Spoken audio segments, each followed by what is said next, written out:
Welcome to Meet the Author, where you can join in on insightful conversations with best-selling and award-winning indie published authors.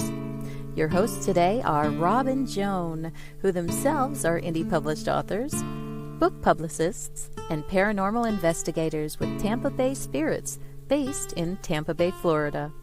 Thanks for dropping by. And now, on with the show. Hi, I'm Rob. And I'm Joan. Welcome to the show. And now let me say, this is a pre-recorded show. Even though it's showing live, it's pre-recorded. Yeah. So if you're making comments and I'm not putting your comments up on the screen or you're asking questions, that's why. But we will try and get to those questions in those comments. And when we're traveling like we will be doing, it's very iffy whether we're going to have Wi-Fi or not. So that's why this show is pre-recorded. Usually not enough bandwidth. Mm-hmm. That's for sure. Yep. Too many people trying to use it. Right. Yeah. We want to remind everybody just following this show, Voice of Indie Podcast on blogtalkradio.com with hosts Beam Weeks and Stephen Gary G's. Great time to interact with their guests as well, their authors. Or you can go to Twitter and go to @FreshInkGroup and see the pinned tweet there. Mm-hmm. You'll see who's going to be on the show and link up to the show. Mm-hmm. And you can comment using hashtag Fresh Ink Group, not French, Fresh Ink Group. And they'll get those comments and they'll ask the questions or make the comments on the air. Or you can call in to area code 516-453-9902 and be talking right on the show live. Mm-hmm. That's every Wednesday right after our show is their show. Right. It works out pretty good. This coming Saturday, as episode rewind, is 5:30 p.m. Right here where you're watching right now. This Saturday, October 1st, will be episode 44. And the author is James Snichowski. I always have trouble with James's name. I wonder why. Poor James. Poor James. He's a wonderful author and has wrote some very impactful books. So be sure to tune in then. Other than that. Well, speaking of impactful, we have a very impactful author for you tonight. Her name is SHARA Lewis-Campbell. Not only is she an author, but she is also a publisher in many continents, not just her own. She's coming to us from London today, and she has a lot to talk about. So why don't we bring her on? Why don't we? Come on in. Hi, Shara. Hi, Shara. Welcome to the show. Hi. Thank you so much, Rob and Joan, for having me. Thank you for being on. Just think about it. If authors wouldn't be on our show, we wouldn't have a show. We'd be sitting here talking to ourselves. Nobody wants to hear that. Nobody wants to hear that. So, tell us a little bit about yourself, how you got started writing, how you got started publishing, the whole 9 yards, everything you're involved in. Sure. I think as far back as I can remember, I've always wanted to be an author. So I think for as long as I could read, I think that's a place where I sort of started with my journey, was as an avid reader. So I would get through quite a few publications like a day. So I could read maybe about, I would say anything from about, say, 3 to 5, from like the tender age, from about, say, 7 upwards. So, I was constantly reading. It would always be found in a book. And I think that's really what sparked my interest in, becoming an author. And it was the only thing I ever wanted to do, that and traveling. So I would be, constantly writing through school. I would be great at English. It was my favorite subject. And I can guarantee you that, whenever I wrote something like a story or something, it was always read, by the tutor, at the time. So, that was where it happened for me. And then back in, even before then, I was going to say just before, I would say like when I was like fresh out of school and things like that, I was still writing and, honing in on my craft, as it were. And I would do like my A-levels and do really well with that. So it really sort of sparked my interest. And I realized, well, my stepfather was always urging me to go away and do a degree with it. But, we didn't have any connections. There was lots of traditional publishing and no independent publishing at that time. So I felt very despondent with that and didn't pursue it as a course, except as a hobby. So I had loads of material. And when I did my A-levels, the tutor there came to see me at my home one day, and he said to me, I really think you should, take this up as a hobby. He says, like, you're really gifted with this. And again, I continued as I was, just working like everybody else, doing a 9 to 5 and just passing the time of day, but still, consistently writing. And then, I remember I'd sort of did an initial degree in psychology, which I didn't use. There were some complications with that as well, because it wasn't chartered as it was told to us it was. So I'd have to go away and do more study, and it wasn't really for me. And it certainly wasn't authoring. So, I decided, my stepfather literally badgered me for 10 years to go away and do an English degree, which I did. And it was then when I did a sort of module on writing fiction, and I decided at that time that I was just, I got a first for it, and I decided then that I was going to, when I finished the degree, I was going to go and utilize this in some way and becoming an author. And I still really didn't know much about the independent scene or anything like that. Halfway through my degree, I'd find myself working as an editor for a small magazine, and I published in there 3 times, and that did very, very well.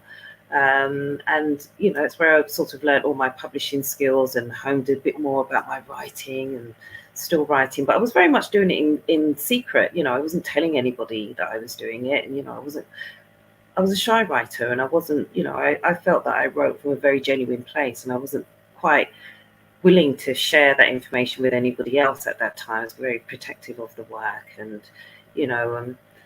nobody. I'm the first writer in my family, so it wasn't as if I was, had loads of support to kind of share, or people that were experts in this field to share this information with. So I never did. And then after I finished my degree, I decided, right, this was it. I was going to go away and become an author. And at that time, it would involve me traveling to Australia, which I would end up living there for 4 years.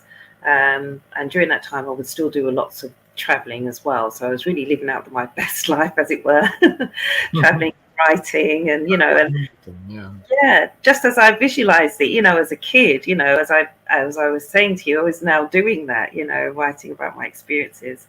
And, when I moved to Australia, I would suffer, I would meet someone there, and that's how I, and that was the romantic part of it. And but whilst I was out there, I would also suffer and incur quite a lot of racism and prejudice. And and that's what really spurned, I felt compelled to write about it. And that's what McGoran's Beach is about. It's about this beach romance.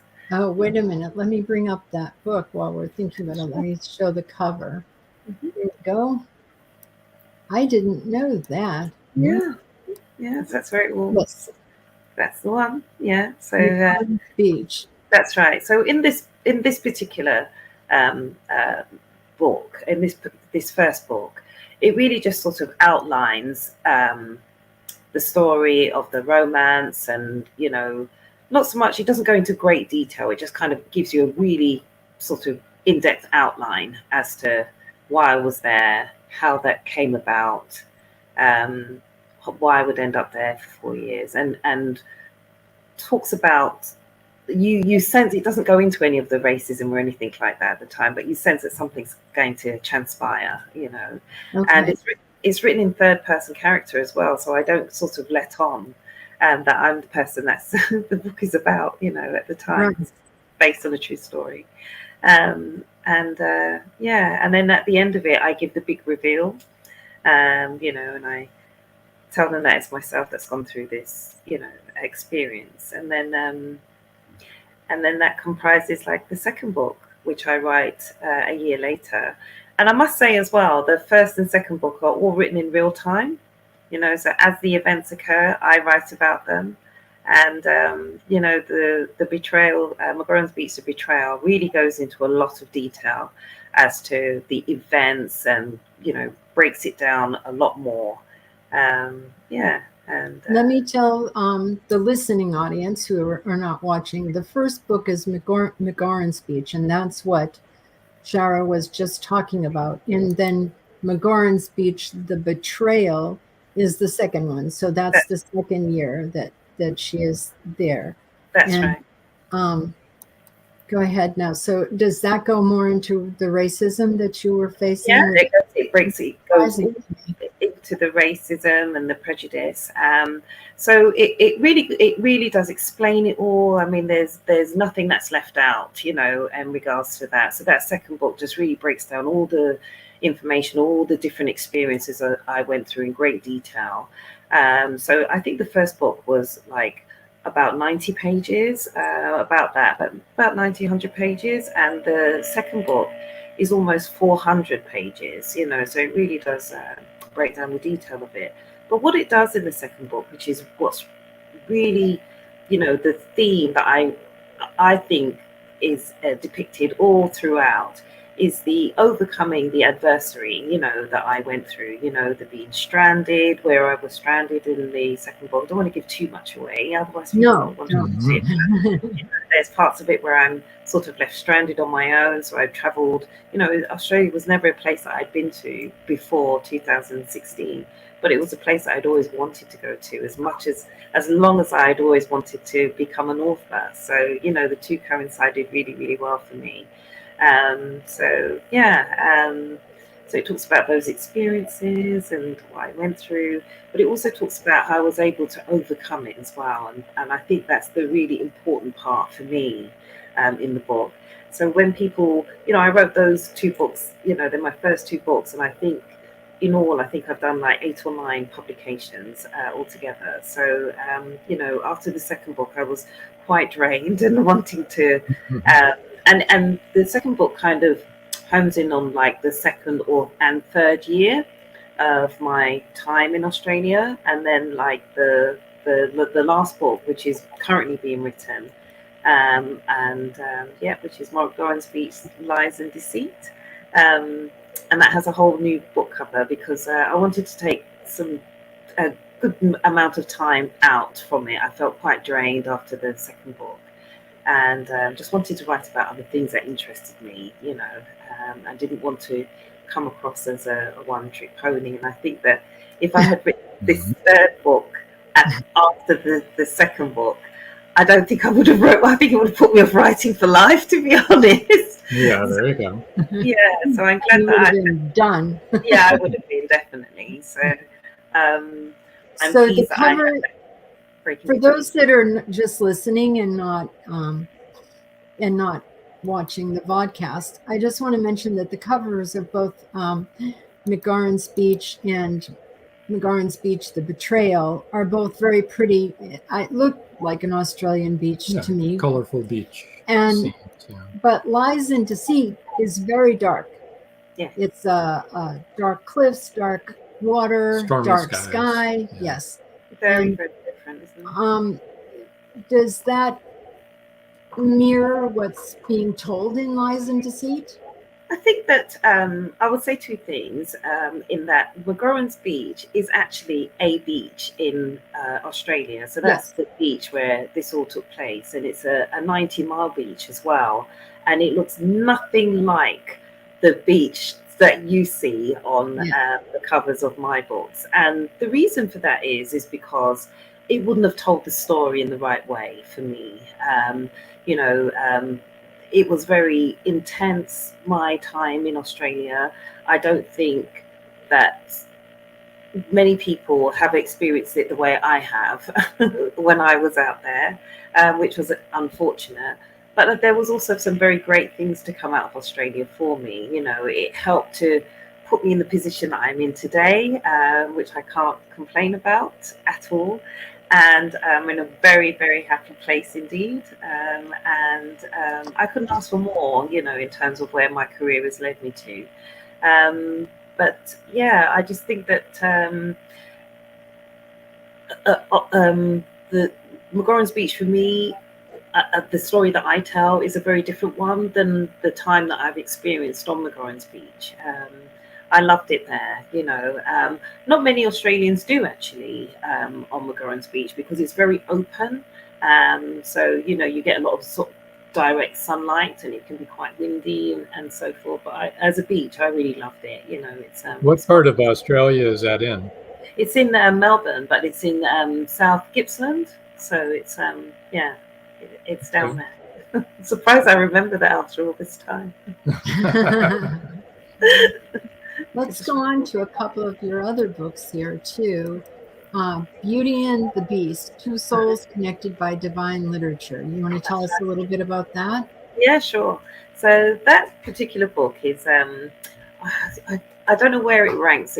I don't know if it's my fourth, fifth, or sixth because I kind of stopped counting with them because a lot happens for me day to day. But that particular book, we wanted to tell the story of how our company got together, and it's very unique with myself and my business partner as to how we formed the company, and it's quite a unique setup even today as we speak, but it's a very successful one now. It's just recently won an award, so we're now an award-winning company, which we became in July. Yeah, so I'm so chuffed, and we had no idea either that we were even up for an award, which even makes it even more so splendid to receive it. Yeah, the best kind of awards, right? When you don't know that you're actually up for them. So it kind of tells that story, and I believe it's next year that we are going to actually be doing the film or the movie for that as well, because it's quite a unique and interesting story. So wonderful! That's awesome. Congratulations! You'll have to let us know when that happens. Yeah, definitely. Yeah, we'll do. And then this next one is Humanity at Work. Yeah, very, very proud of this book indeed. So this book here is part of my non-profit organization, which I run with the main author that is shown on the book there, Mac Bogart, and also my business partner and a range of other friends as well that all wrote for this book internationally from all around the world. We all came together. There was over nearly 40 of us, I believe, that contributed to that book. And really, it's a charity book where all the proceeds go to Doctors Without Borders, that wonderful charity that do some amazing work. And we just wanted to really tackle, especially after the pandemic, I think anybody leading up to the pandemic and COVID, etc., probably would have denoted that workplaces themselves were becoming quite depressive. You know, people were under a lot of stress, you know, prior to COVID and probably during and since. But especially leading up to it, I think workplaces had become sort of, some of them had become quite depressive, quite negative as well, where people were not being valued, and there were high sickness levels, mental illness, and, you know, health and wellness issues, etc.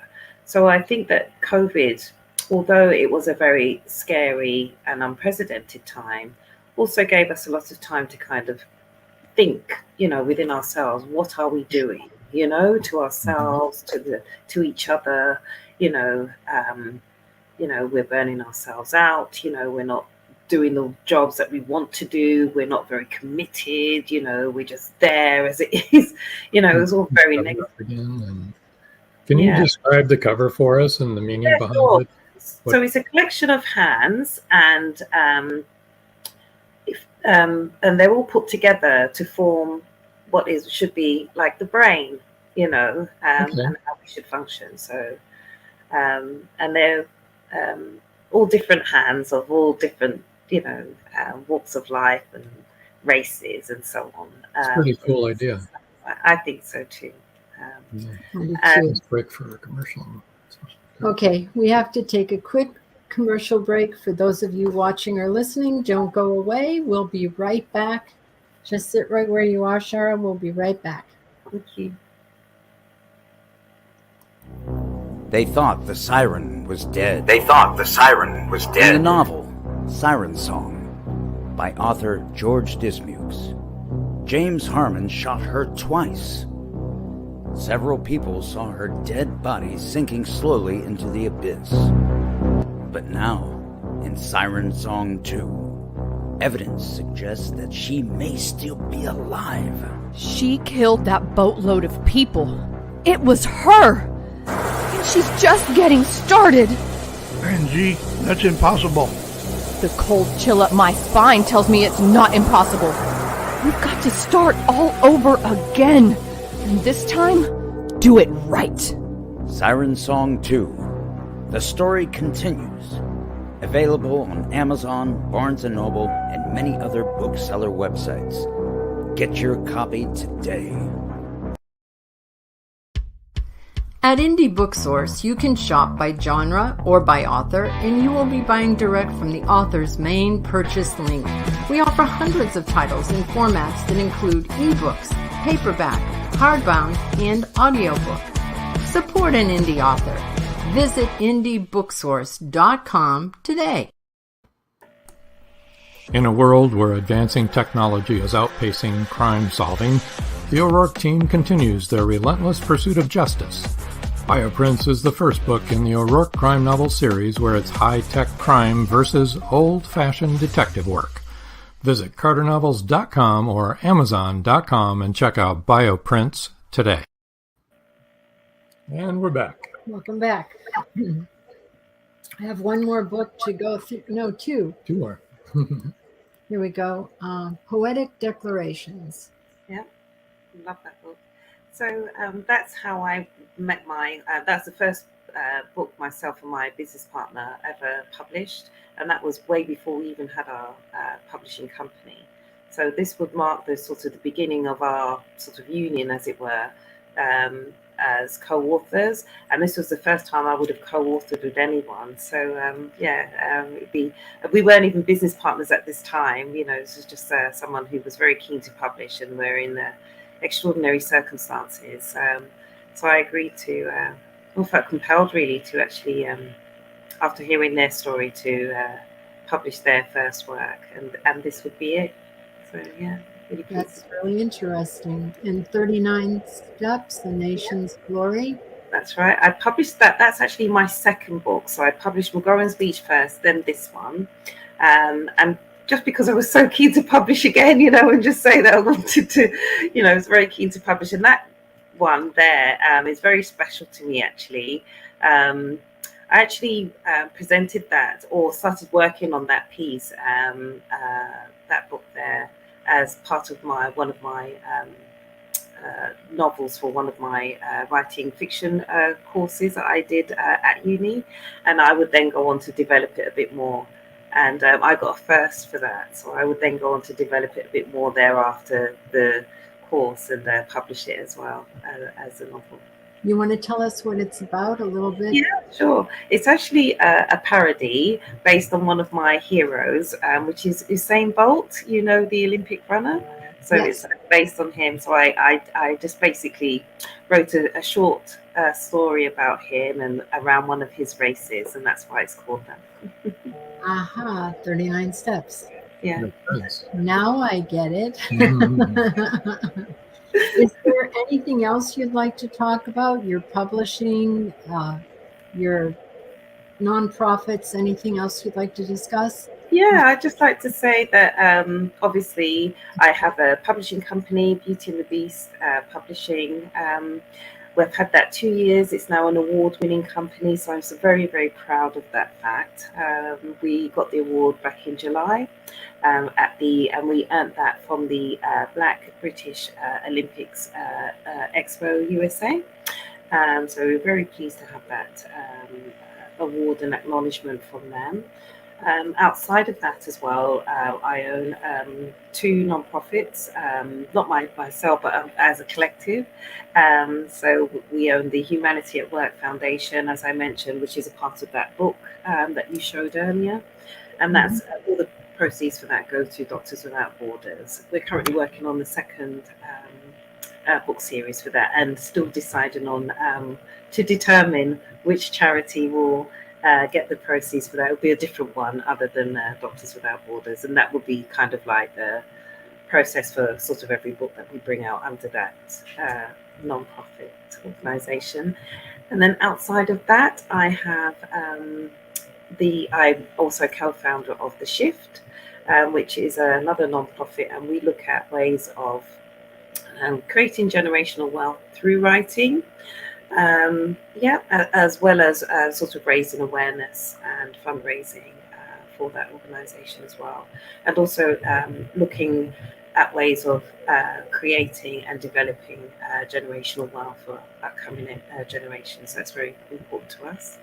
And then outside of all of that, and back to the writing, I'm also a writing coach as well, at the co-founder of the Snazzy Jars Writing Academy, where we teach people everything that we know to do with both book composition and publishing as well. So, and we also, I will say, something I don't probably say enough, as well as the book publishing, we also have the media services department as well, and we also produce and write screenplays for movies as well. Awesome. Wow. That's what do you find now? Do you author the screenplays, or do other people author the screenplays? I do them as well, but we have a team that does them. So yeah. Okay.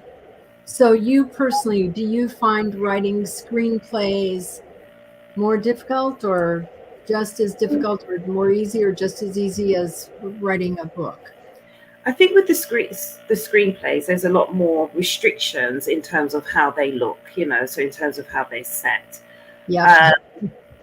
In the ones that I have written, I can say that I've enjoyed them in that time when I did those, but I would prefer to write books. That's me. I would prefer to be an author, but at the same time, I get as much satisfaction, I can't say more, but as much satisfaction in being a publisher for other people as well, for other aspiring authors. It gives me so much joy to be a part of their legacy and then be a part of mine, and to know that around the world, at least over 70 people currently, when they're doing what I'm doing, and somebody's asking them how they got started, etc., at some point I'm going to be a part of that conversation for them, or not so much me, but the business that we have, and or me, it's all very much encompassing. So, or the team, etc.,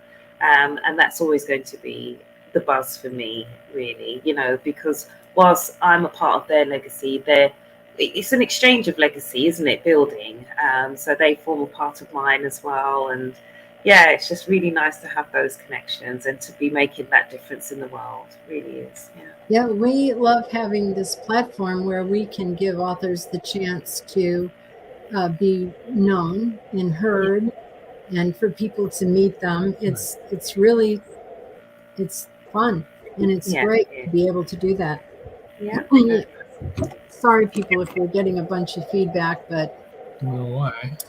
probably because this is transatlantic. That could be. Gremlins. It's gremlins in the machine. Yeah. SHARA, of course, is in London, and we are in Tampa Bay, Florida, so bear with us, people. Now, I know something that all of our authors always want to ask that are watching the show and that are usually in our audience. Are you a plotter or are you a pantser?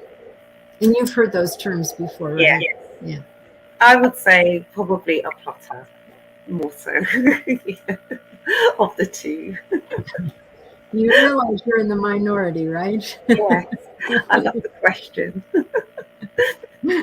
Yeah, we have one of the authors who's been on our show and is sometimes in the audience is Linda Pirtle, and she's married to Caleb Pirtle.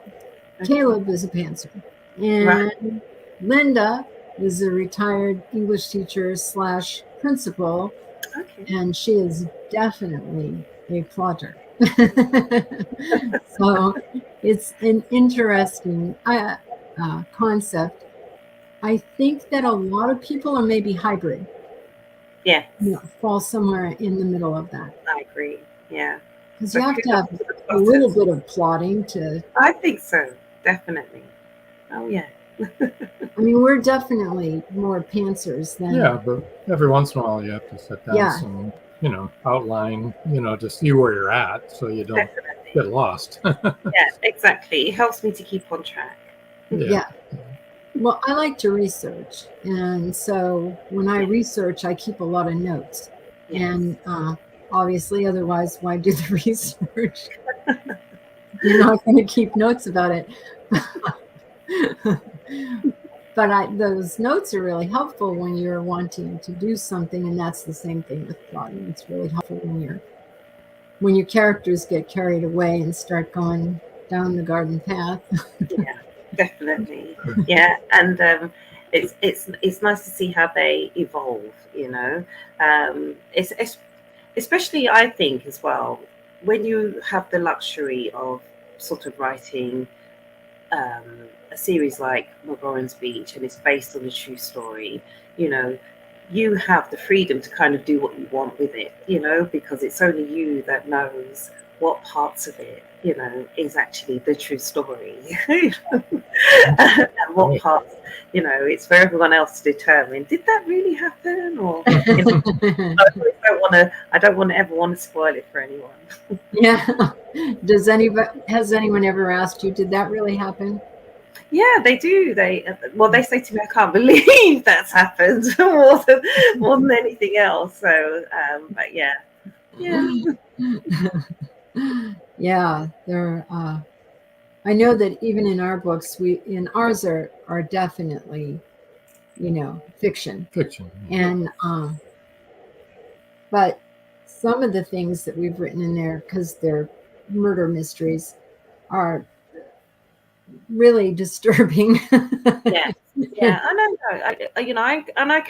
I can really resonate with that as well. In some of the work that I've published for other people, I even feel as well, even some of my own work, some of the experiences that we've written about, are very much sensitive, issues. Yes.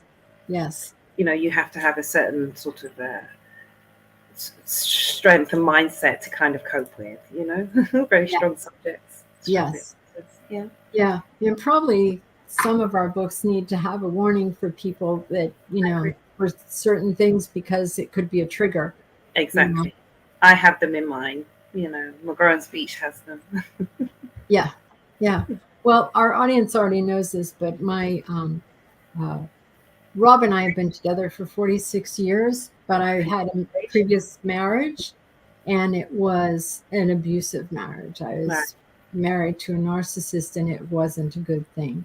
So even now, after many years and, having a really happy life, things can still trigger me and push me back into a place that I'd rather not go. I agree. And to be honest with you, I mean, I suppose that can be said for a lot of the experiences that some of us may go through. Yes. Sometimes you just probably feel unfairly treated, or you feel some sort of unjust. And, if you're ever reminded of that, or sometimes you don't need to be, you could be just in your own space doing nothing, and that thought just comes back there. And it takes you back there for that time, and you kind of have to sort of counsel yourself out of it to remind yourself how far you've come, and since then, but I think that some of those more traumatic experiences, I think they're very difficult to overcome, and they always keep you kind of mindful and a little bit wary. They shape us, don't they?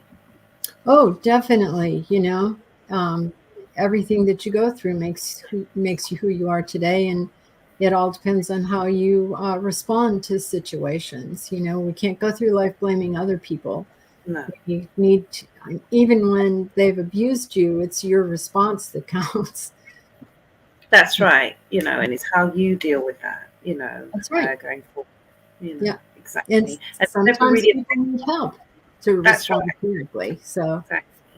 I think we just all have to bear in mind that sometimes if you have been unfairly treated or unjustly treated, it's never really about you. It's always usually about that person and where they're coming from, you know? It's always Right. about that person. That's right. It always is. There was a period of time when I was in sales, and I like everybody to like me, and I like everybody. And Right. so my family was really surprised that I could do sales, because you're put in situations where not everybody's going to like you. No, they're not. And it never bothered me when people would come in and be very upset about what I did. Was I was in charge of Home Depot is a big Yes, I know Home Depot. Yeah. and I was in charge of all of their sales that they did for putting in windows and doors. And so we're talking tens of thousands of dollars for jobs. And if it's not done to the person's satisfaction, they're going to be a little upset when they come back to see you. Yeah, of course. And it never bothered me, because I knew that if I were in their situation, I would also be very upset, Exactly. Yeah. If I'd And that's spent empathy. $40,000 on windows, I would expect them to be perfect and not crooked or not unable to open. So Yeah. we had to fix that, and they could yell all they wanted at me, and I didn't take it personally, which I know shocked a lot of people that I was just. That's character building, though, and Sure you know, is. yeah. And I personally, I feel like, it's again, like you just quite said, it's not about you, it's about them. And I would be understanding of that as well. I'd be the first person if I got something and it wasn't accordingly, I would probably come back and I'd probably express how I felt about that as well at the time. However, you could express it in a way that wasn't screaming in somebody's face. No, So, I wouldn't. Definitely not. and I wouldn't either. But I never did get upset with the people who did, because that really was them, not me. Yeah, exactly. That's out of your control. The problem with the product, that's on me. Yeah. The problem with your attitude and the way you express it, that's on you. That's right. Go ahead. Exactly. Yell until you can't talk anymore, and then we'll come to a solution. That's right. You're slightly different from me, though, Joan. I mean, I hear you. I think we've all come from a place where at some point we all wanted to be liked, etc. Oh, yeah. But I think today, I think I'd rather have the respect than the like. It doesn't matter to me whether I'm not here to be liked. I'll say that. I'm just here. If people like me, that is really a bonus, I think. But I'd like to think that I'm a likable person. I think I would go as far as that. And I would like to think that people do warm to me. But if they don't, I understand too. Just as much. I have a pretty strong personality, so most people either like me or dislike me. Sure. And again, I like that too. Like you said, I don't really care. No, doesn't really matter. But you're right. If they do respect me, that's good. I would prefer that everybody liked me, because I generally like everybody. Sure. Actually, we do care if the sponsors like us. So we better take our second break. When we come back, we're going to tell everybody how to contact you, how to and contact our SHARA. book giveaway. Okay. Come back, because we'll have the book giveaway, and we'll give you all of SHARA's contact. Exactly. Here we go. Many secrets are hidden within the darkness of the jungle. Behold, this one about a man, a woman, a black jaguar, and an ancient Maya legend. Two Faces of the Jaguar is a novel by George Dismukes that will take you deep into the jungle and capture your imagination until the last word. Two Faces of the Jaguar is book one of a trilogy.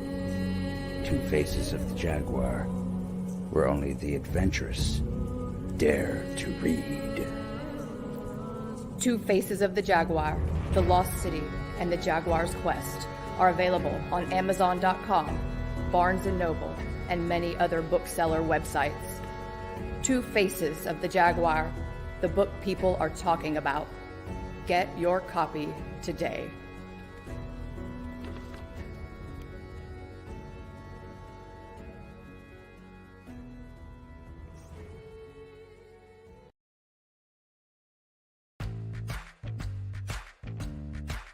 Live every Wednesday, your Voice of Indie hosts Beam Weeks and Stephen Gees welcome authors, musicians, publishing industry pros, artists, and assorted creative guests for an exciting interactive hour. Call in during the show or post questions and comments on Twitter for responses in real time. Meet your favorite indie creators, learn inside tips, network, and promote your work. The link for each week's show is pinned on Twitter atop @VoiceOfIndie. And you can receive the link every Wednesday morning in your inbox by subscribing to our newsletter at freshinkgroup.com. Check out Voice of Indie every Wednesday on Blog Talk Radio and catch hundreds of episodes archived everywhere from our websites to our YouTube channel and Spotify.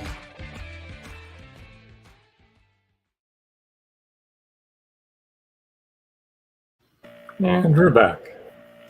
Welcome back. All right, people, let's get right to it. So, first of all, if you want to peruse all of her books and everything going on, you need to go to SHARA's website, and that is beautyandthebeastpublishing.net, Beautyandthebeastpublishing.net. .net. And if you don't know how to spell .net, I'm just sorry. Twitter is @SLewis-Campbell1. S @LEWISCAMPBELL1.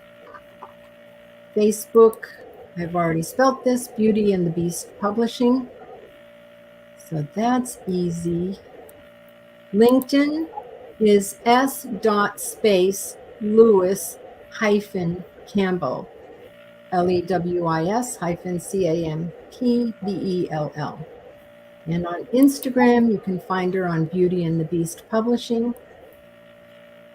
And her email, and I'm going to leave this up here because we'll be doing the book giveaway soon, is us@beautyandthebeastpublishing.net. Okay, so the book giveaway itself, get your typing fingers ready, guys. Here we go. Book giveaway. The first 3 people to email us@beautyandthebeastpublishing.net will win an ebook of choice of any of the books basically that we've been talking about here tonight. And so go ahead and enter, and I hope you all win. All of you. Well, at least 3 of you. And everybody else buy the books. Okay. Yes. Definitely buy the books. Now, is there anything else you'd like to talk about before we wrap up the show? We've got quite a bit of time left, so don't worry. You can talk about whatever you want to talk about. Oh, wow. Just to say that I just would like to just thank everyone really for the support that we've had, in the time that we've been doing this. I have an amazing team, although I'm always the one that's doing all the speaking on behalf of the company. I would like to say that, I don't know, I wouldn't be able to do any of this without the amazing team that I have behind me, so it's probably a really good time to just thank a few key people, if you don't mind. We do not mind. Oh, excellent. I'm hoping they don't either, because they like to stay in the background, a lot of them. But first and foremost, I'd really like to just thank my business partner, Andrew Foster. He's been absolutely amazing. Had it not been for him, we wouldn't definitely not be an award-winning company. So I'd like to really say that on public record. I'd also like to just thank our business partners, mainly Dion Wilson, Dennis Pitocco, Eileen Bild, Mac Bogart, all those key people there. They're all within my inner circle, and help me to do what I do, and make us so successful with what we do. So I'm very pleased to be in such good company. So let me ask you this: how long have you had a publishing company? Beauty and the Beast we'll be going into at this time. December next year will be 3 years. So we've had it 2 years this year. Oh, relatively new then. That's right. Yeah. So and then prior to that, I had a smaller one before I had that for I would say maybe all coming up to 2 years. Yeah. So, and how long since you published your first book? I know that you published in magazines prior to that, but your first book. So my first book, I think I published in 2016, 2017. I think. Excellent. Excellent. And I guess I'd like to know why you decided to go into publishing. Was it because of what's happening in the writing field now, or? I never thought that I would see myself being publisher. I just always thought that I would be an author.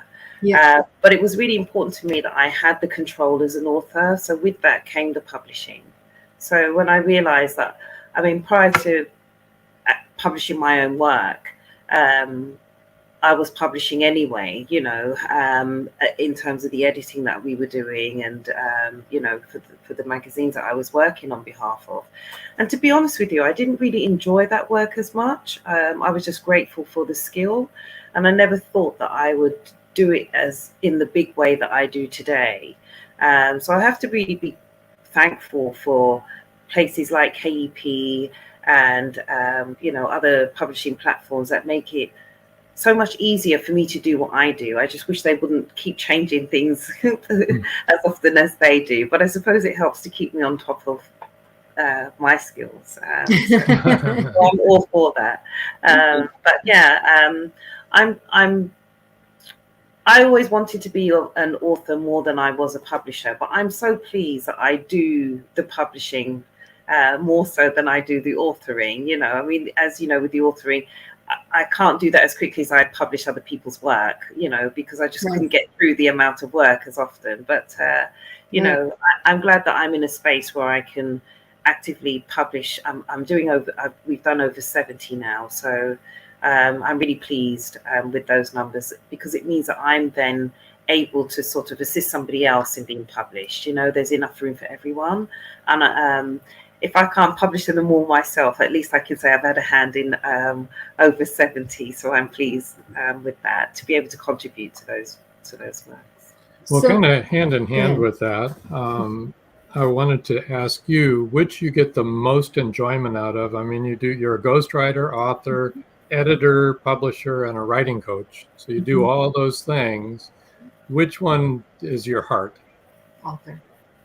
Yeah, probably. I would say as an author. I would say as an author, but I would also say that I'm more interested in the writing that I'm doing today. So McGorran's Beach would be, it's very important to me, but it's a closed chapter now, so I'm really pleased to kind of get that series done and under my belt. I don't think I can't say I don't think, because I don't know what's going to happen in the future, but I don't think I'd be so keen to write another trilogy. I'd want to do just single pieces of writing. I like the articles that I'm writing, so I think I get more. That's why I'm probably so hesitant in answering, because I think I'm more liking the article work that I'm doing these days. The white papers that I'm writing. That stuff is so important. In terms of the work that I'm doing. So I see me more going down that route, rather than, and probably bringing out books more aligned to that. That's really where my interests are. That's interesting, because that is what I was going to ask you, that if, what you see yourself writing in the future, if you would do any type of fiction again, and what type it would be. So really, You're saying you'd rather write articles. I think so. I'd rather write nonfiction, I think. And I think if I'm not saying I'm adverse to a fiction. If I feel like I've got a good story here, I'm going to run with it. I just can't help myself. You know, I'm like any other author then. You know, I probably say to myself, I don't want to write just books for the sake of it. You know, I want to write stuff that is really meaningful to me. It's going to be impactful. It's going to change society, you know, or make a difference, you know, in the world. That's the kind of writing, because those are the people that I'm reading, you know, and, you know, I want to have my place there. So I suppose in terms of articles and collective writing as well, you know, like in the Humanity at Work book, you know, I would like to do more of that, you know, collective writing. And I think you get more books out that way as well, don't you? If I'm just contributing an article to that book, you know, and I'm writing with 40 other authors, I think that's a really great space to be in. I really do. Yeah. So your heart's really right now in doing inspirational work, and also work that maybe would be educational, not educational as in learning math, but educational in exposing what the world is like. And how we can help change it. Sure. More societal writing, like you say. Yeah. Well, that's really good. That's very interesting. Thank you. I'll still do the movie. Makes me feel like a slouch, because no, not I haven't written anything like that. But you have I think you have such an inspiring story to tell. So maybe it's yet to be written. Yes. Well, I know which one you're referring to. And it's difficult for me to talk about without getting really emotional because of the injustice. And I don't know, you told us in the pre-show that you have a grandmother who's Irish, and I don't know if it's all Irish or just most of the Irish descent people that I know.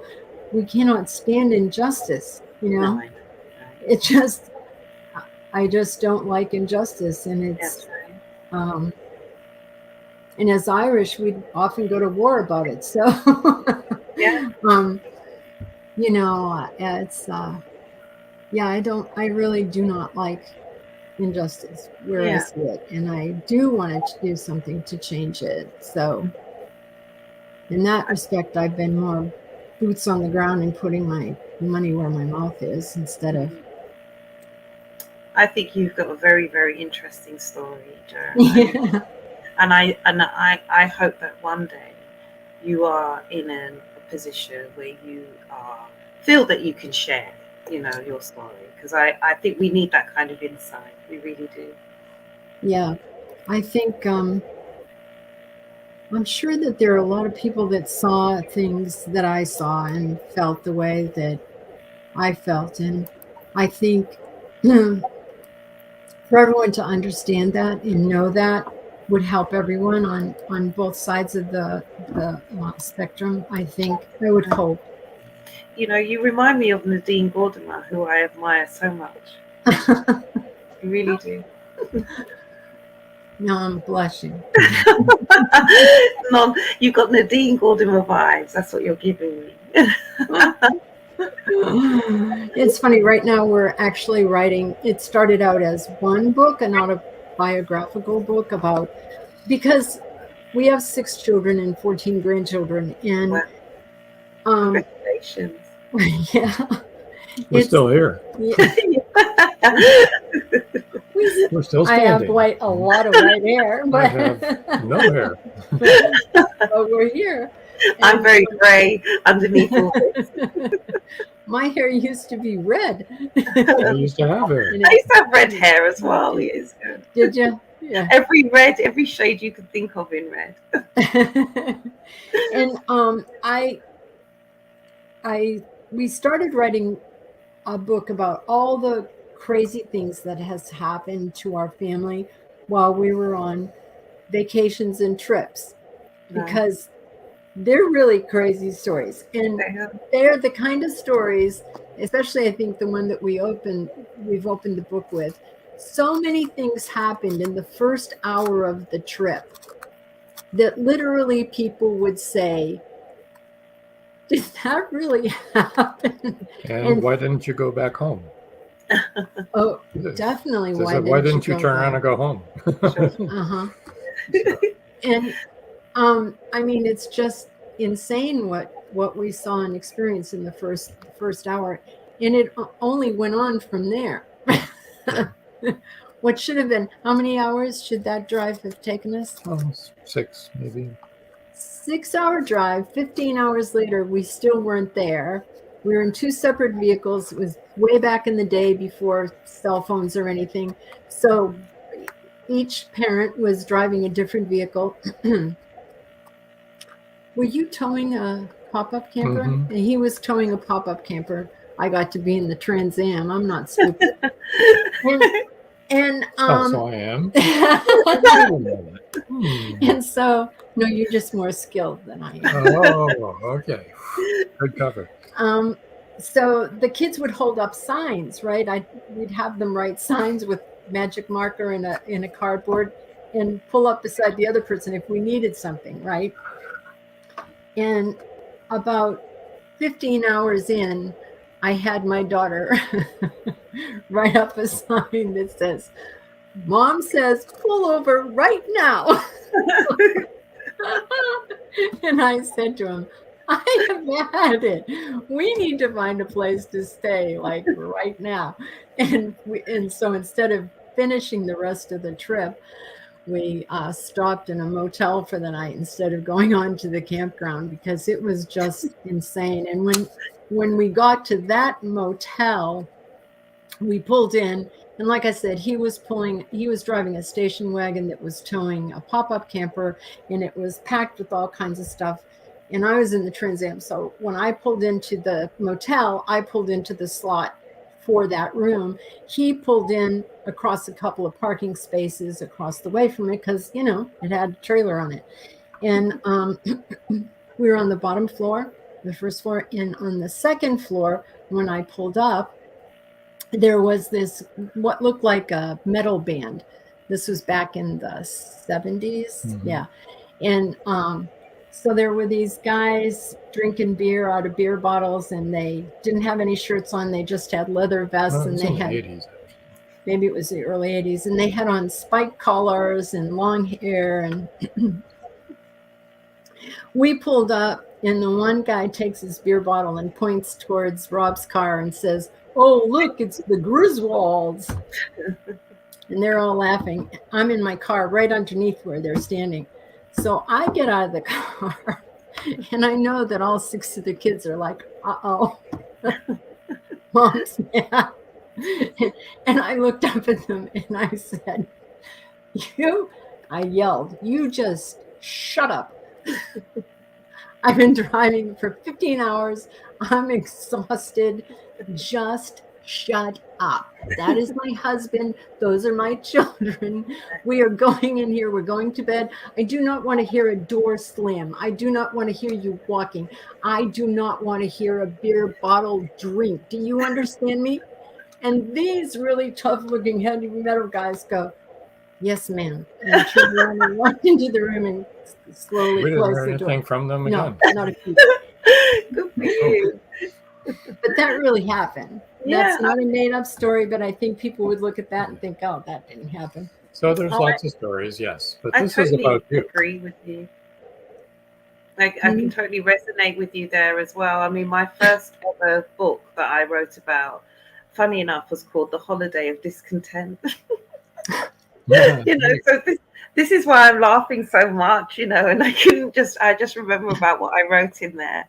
That was my first official publication, but I, as I say, it wasn't independently done or anything like that. It was through that magazine that I was editing for, and that, I mean, we were on a canal boat, and we just managed to really flood it with us taking us with it. I mean, like, canal water's only meant to be so shallow, isn't it? We were in a big canal and just got trapped in there. It was just like the worst thing in the world, and nothing to like the boat was up like this when we finished, stuck in a lock, with the Coast Guard coming by saying, "Hold on," they'd never seen so much action in all their lives, and like we didn't own the boat at the time, and somebody we knew had shares in it, and we couldn't even tell them because like they would have traveled from wherever they were to us to try and rescue their boat, and we had nothing to even empty the boat out with, so we had to use it was just the worst. We had to use like what do you call them things, like a dustpan and brush, to sop all the water. No. Hilarious. We were there for the water would kind of seep out of that, wouldn't it? And a pot, the pot from underneath, and we were asking, there were people who felt so sorry for us, they were stopping by to see how they could help us, to rescue us. It was just we had to, like you, we had to stay in a hotel that night, and we had to stay a few days longer just so we could air the thing out, right. I bet. Yeah, and you writing in the book. I'm talking about.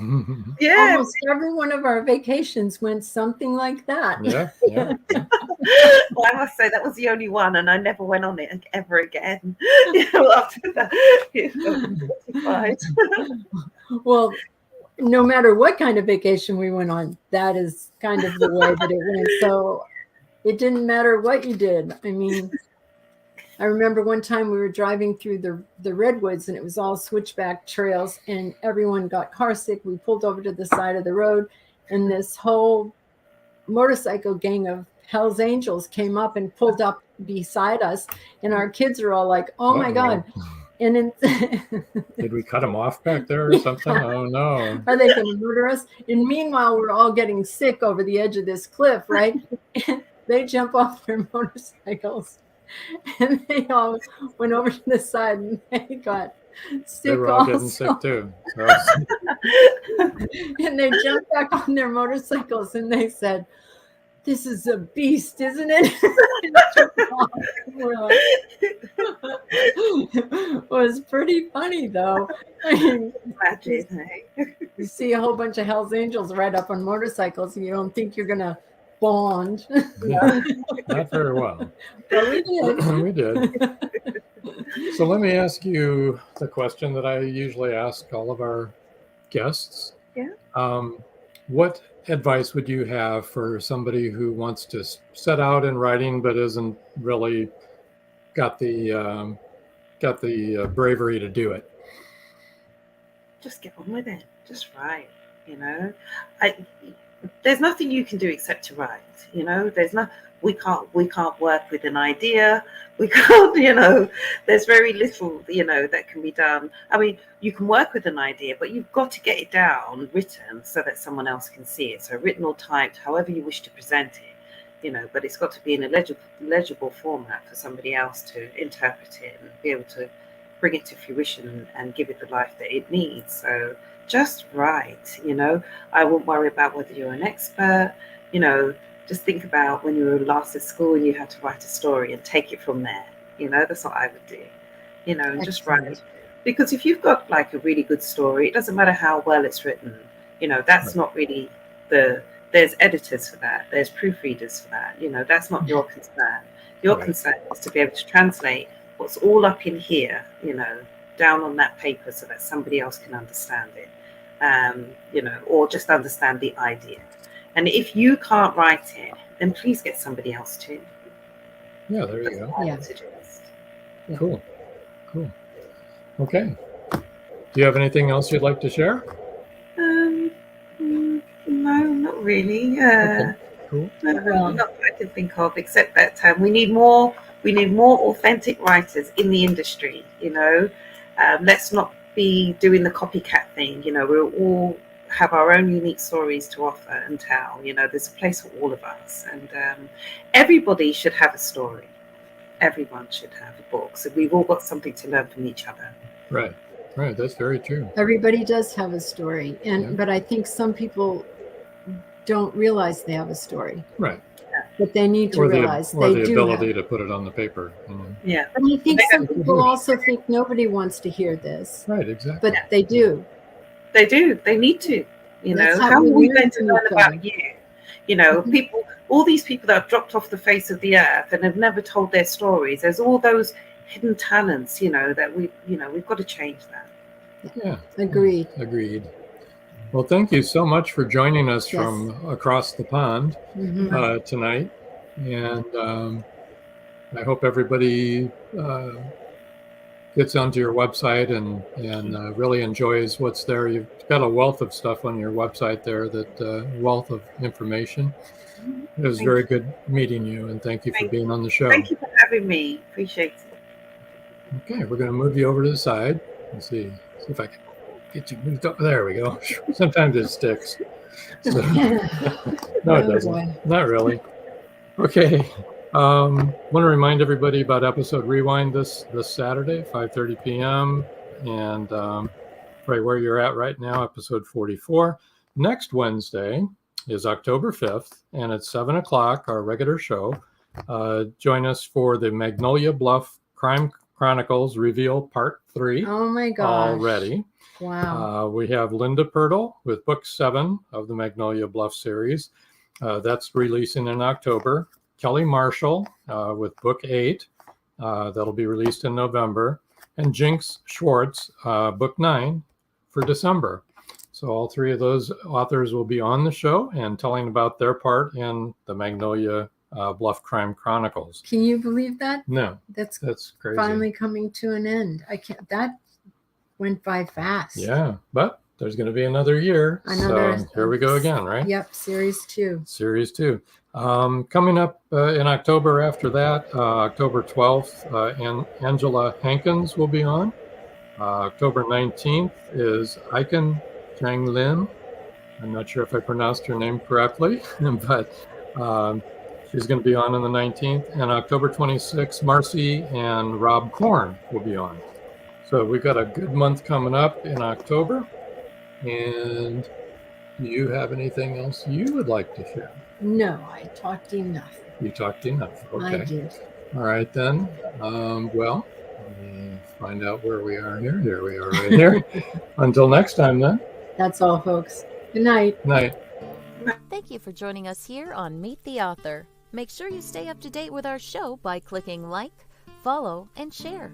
And you can find us on Spotify, iTunes, and more. See you next time on WLFE-DV.com.